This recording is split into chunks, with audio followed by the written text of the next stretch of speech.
XOM stock analysis Tuesday and onwards. Am I buying? Covering all that in a short 1-minute video, so watch till the end.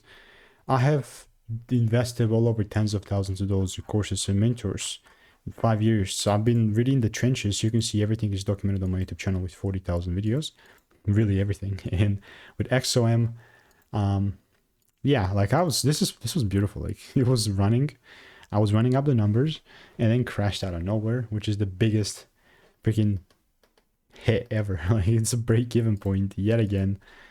And all I'm gonna say is that if the opportunity presents itself, I'm still looking for buying, buys, all that. So how's this gonna look like?